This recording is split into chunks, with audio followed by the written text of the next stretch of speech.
professional life, and just thought I'd share with you some of my personal achievements. So I'm a rescue scuba diver, I'm a purple belt in Brazilian Jiu-Jitsu, been studying the martial arts for 7 years. I've won a couple of awards in a Brazilian Jiu-Jitsu competition in Sydney, and I've also won a couple of public speaking competitions as well. I've been part of Toastmasters for the last 2.5 years, but highly recommended enough, it's been amazing. But these days, you will find me on the beach volleyball courts on the weekend. So I just absolutely love being out in the outdoors in the sun, getting active and healthy and fit. After all, I have to practice what I preach. So, as I said, I'm Sheb from Mind Health Services, and I am having trouble working with this. There we go. So my background comes in from the last 15 years. So 15 years I've been involved in the space of wellness. So I started, my initial business started about 15 years ago as a soft tissue therapist. So I worked in my own business. During that time, I had the privilege of working with the State of Origin team. I was one of their soft tissue therapists. I also was the head of soft tissue for the Sydney 2009 World Masters in the track and field as well. So that was a really lovely experience. However, in that 10 years, while I was working in my own clinic, I found that I needed a little bit more challenge.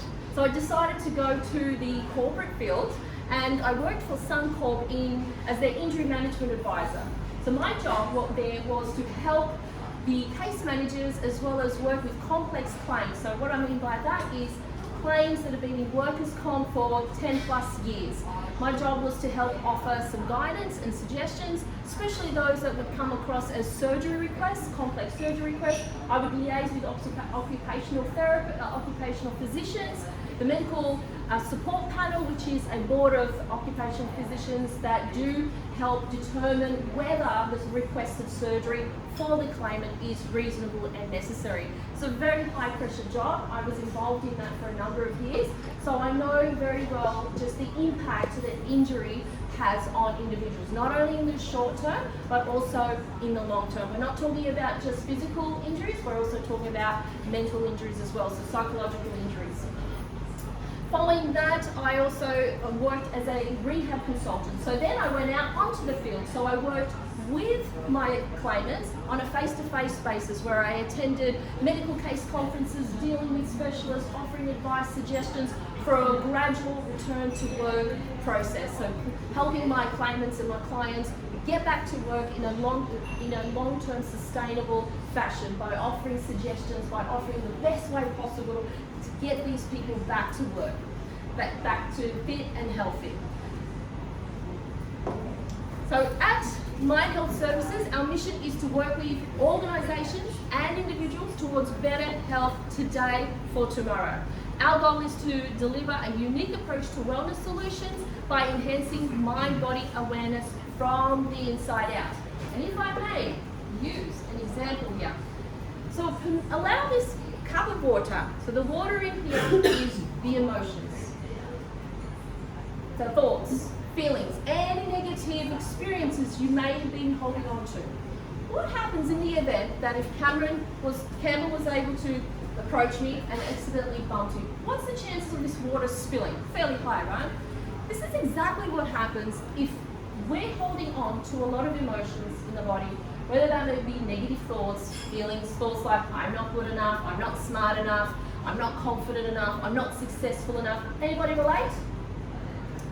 Therefore, these feelings and emotions can be bottled up in the body, and if not released, can become quite detrimental. Could cause all kinds of illnesses as well as disease. It's when we are not at ease with our body. And it's only a matter of time that we can have a reactive approach versus a responsive approach. Anybody relate? Yeah? Anybody here has flipped the lid on more than one occasion? Right, so imagine holding on to those for a prolonged chronic period. What's happening is that you're living life on a chronic stress environment. So you're living under the hormones of chronic stress.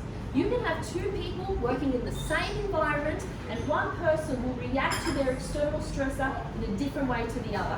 Why? It all depends on the meaning, also the interpretation. So it relies on our perception, all to do with our level of perception. And at that level of perception, what happens is if we trigger that external stressor as a threat, the mind releases a chemical, sends a signal down to the adrenal glands. The adrenal glands releases the hormone called what?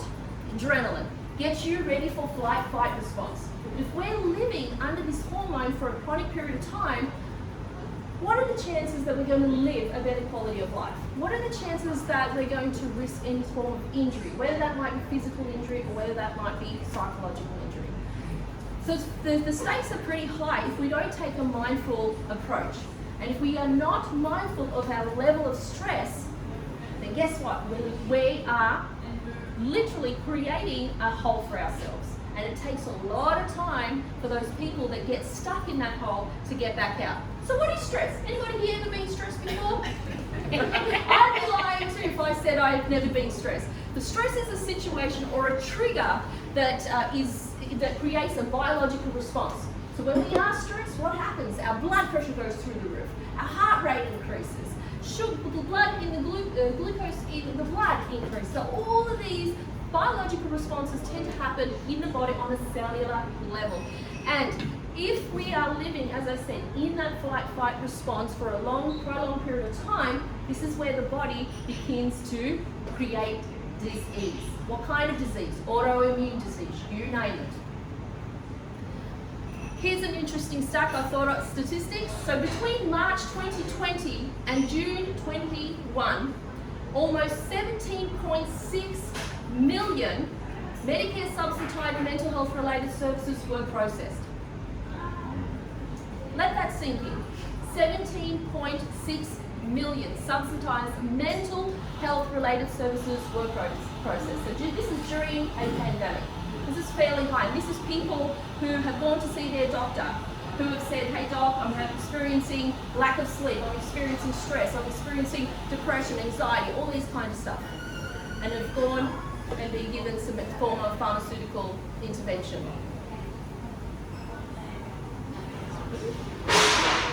Okay, one of the things I'd like to bring to your awareness are some of the things listed in this table. So if you are experiencing, or that you know of somebody who's experiencing frequent headaches, frequent sick leaves, sleep disturbances, lack of concentration, or if you're short-tempered, you have any digestive issues, you have lack of job satisfaction, low morale, anxiety, depression, tension, all these things on a chronic basis can relate to or to do with stress. So our level, again, as I was saying, our level of perception, the meaning that we give to those external stresses in our environment. So what we need to do is bring a mindful approach by being aware of those signals. And after all, that's really all they are. They are just red flags, the body just signaling, hey, something is not right here, we need some attention. And why are we living in a society that when we go to see a doctor when something is wrong? Anybody relate to that? Yeah, something is wrong, I'm not feeling right, better go to the doctor. How about we look at some preventative care?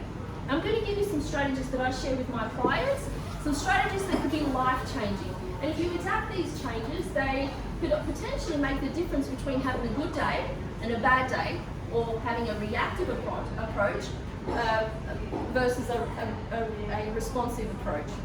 So one of the very first things I'd like to share with you is what's called this stop analogy. Has anyone heard of this before? So it's a mindful approach. What it means is, just say you have an external stressor, and it could be your mother-in-law, or it could be the cashier, or the person driving madly beside you. Just say you have an external stressor. Rather than flipping the lid, you could stop. Right? Stop. So the S is stop. Stop what you're doing. The T represents to take a deep breath in. And the moment you begin to take deep and slow breaths, and I notice some people's posture already changing and taking that deep breath in, what you're effectively doing is lowering your blood pressure. You're lowering that heart rate. You're allowing the autonomic nervous system to calm down. So this beautiful mechanism that we have, that we take for granted, our ability to breathe, this amazing lung capacity that we have, can effectively help you bring those stress levels down. And then the O is to observe. That's interesting. Rather than flipping the lid, you could be curious instead. Would you agree? well, that's interesting. I wonder why that person reacted that way or responded in the way they did. And then by then what will have happened is that your thinking mind or your rational mind will have caught up to the emotional part of the mind. Now the reason why we get so emotional, we are emotional beings, would you agree? Is that we allow the amygdala, which is the part of the brain, become hijacked. So we become super hypersensitive and hyper-reactive mode. But when we take an approach where we can stop, take a deep breath in and observe and be curious as opposed to being judgmental, we are more likely to allow that thinking part of the brain keep up to the rational part, and then we are then able to proceed, hopefully without any disaster. Now, before anybody jumps out, but Sheb, we need stress in our lives. Absolutely. We do need stress in our life because it helps us get out of danger. So we need that flight-fight response. But the only way it becomes a problem is if we hold on to those chronic hormones of stress for a long period of time. That's when it becomes a problem. The other one is physiology. Changing emotion is motion. The moment we begin to change our body, we begin to change those neurochemicals, biological chemicals in the body, they begin to change. So if you are feeling down, you're stressed out, you're typing away, you're on the phone, change your physiology. Right? Pull your shoulders back, go for a walk, do some squats, burpees, whatever. Change your state. The other is focus. What are you focusing on? Are you focusing on the problems or you're focusing on the solution? Guess what? The more you focus on the problem, guess what? You're going to get more of the problem. But when you shift your mindset towards focusing on a solution, chances are you're going to find the solution to the existing problem. You're going to then look at language. What are the languages that you're telling yourself? I'm not good enough, I'm not smart enough, I don't have the capacity. Being mindful of just all those three, and they can cause a vicious cycle if not taking a responsive approach. And following that, we have the power of breath, which is obviously what I shared earlier. So the benefits are, as I mentioned earlier, lowering the heart rate, reducing the levels of chronic stress, which is cortisol, balancing out the levels of oxygen, carbon dioxide through the body. And more than anything, you're going to have an improved immune system. So in the event that your immune system does eventually crash, guess what? You're going to recover a lot quicker because that water in that cup will have reduced. So what you're building is resilience, so that that water is not going to tip and you're not going to flip the lid. The other thing I'd like to invite you to consider is checking in with yourself every couple of hours throughout the day. Where are my stress levels on a scale of 1 to 10, 10 being high? If you are at a level 9 or if you are at a level 10, I would encourage you to take those breathing exercises. So start to take in those deep and slow breaths through the nose and do a couple of these, and I will guarantee that your heart rate will reduce, your blood pressure will begin to come down. I love this quote. This quote says, if you realize how powerful your thoughts are, you would never think a negative thought again. Would you agree? Yeah. Yeah.